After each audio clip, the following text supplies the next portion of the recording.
Damai sejahtera yang dari Allah Bapa yang melampaui segala akal dan pikiran, itulah yang memberkati engkau sekalian dalam nama Yesus Kristus Tuhan kita. Amin.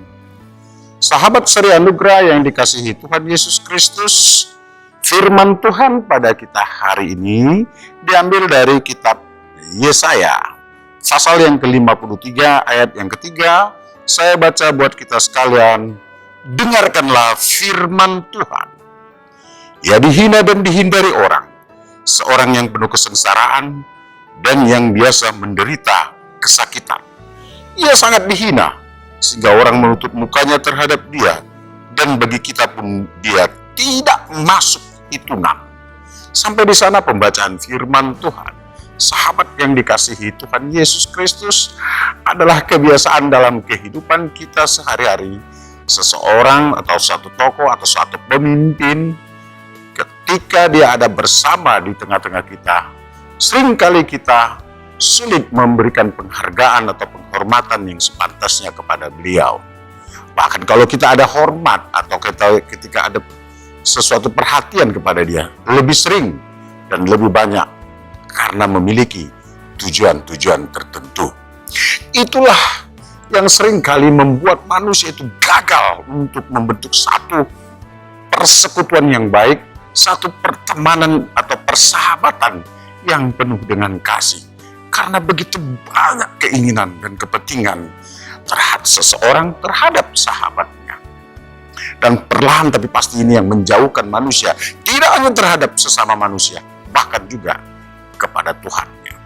Hal ini sudah terjadi mulai dari zaman perjanjian lama, ketika umat Allah juga jatuh ke dalam dosa. Dan ketika jatuh di dalam dosa, sibuk dengan kepentingannya sendiri. Sulit diingatkan. Bahkan Allah ingin umat itu tidak binasa. Maka dia mengirimkan para nabi-nabi untuk mengingatkan mereka agar kembali ke jalan yang benar. Juga mengalami kegagalan. Bahkan sampai mengalami penghukuman. Coba bayangkan, air bah sudah terjadi, Sodom dan Gomora sudah terjadi, masih kurang juga. Ada banyak bahkan hamba-hamba Tuhan yang mengalami penderitaan, yang mengalami siksaan. Nats kita hari ini, khusus Yesaya 53, juga menceritakan seorang hamba yang menderita, yaitu Allah yang turut menderita oleh karena keberdosaan kita.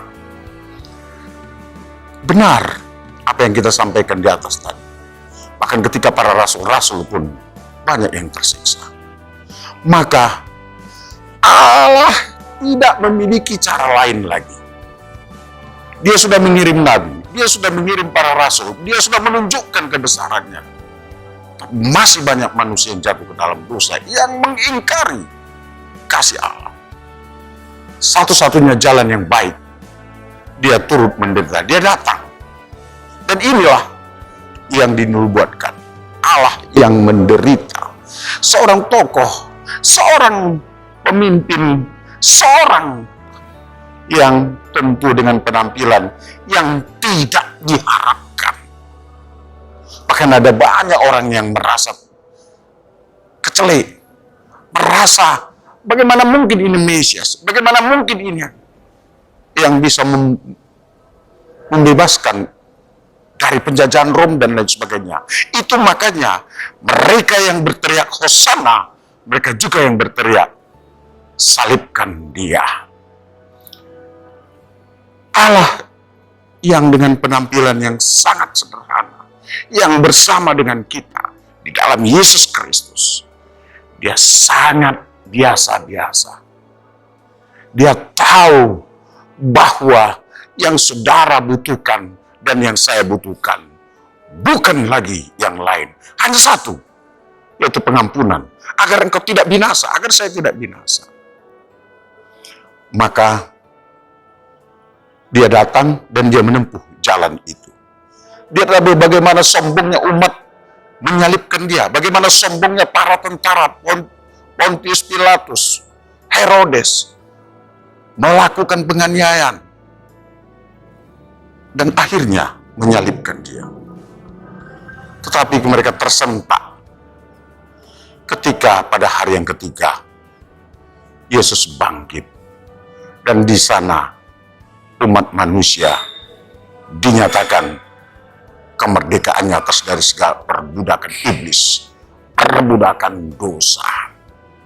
Saudara, dan itu juga yang menyentak hati banyak orang. Kenapa ketika saya bersama dengan dia, saya mencacinya? Kenapa ketika saya bersama dia, saya menghinanya? Saudara, saat ini juga engkau akan diingatkan. Saat ini dia juga ada bersama denganmu dalam Roh yang Kudus. Apakah praktik itu akan engkau lanjutkan terus? Apakah engkau masih akan berlaku sombong terhadap Tuhanmu? Apakah engkau masih berlaku tidak baik terhadap sesama dan Tuhanmu? Dia ada di sampingmu. Dia ada di sekitarmu. Dia ada di dalam hatimu. Dalam tuntunan Roh Kudus. Jangan sampai engkau tidak memperdulikan dia lagi. Ini momen kita yang terbaik. Dan ini yang akan menghantar kita menyanyikan satu nyanyian yang baru. Cantate Domini. Nyanyian yang baru itu adalah perubahan, pertobatan. Allah bersama dengan kita. Dan tentu karena Allah ada bersama dengan kita, mari kita nyanyikan nyanyi kemuliaan untuk Tuhan, damai sejahtera untuk bumi ini, dengan menabur kebaikan sebanyak-banyaknya untuk kemuliaan Tuhan.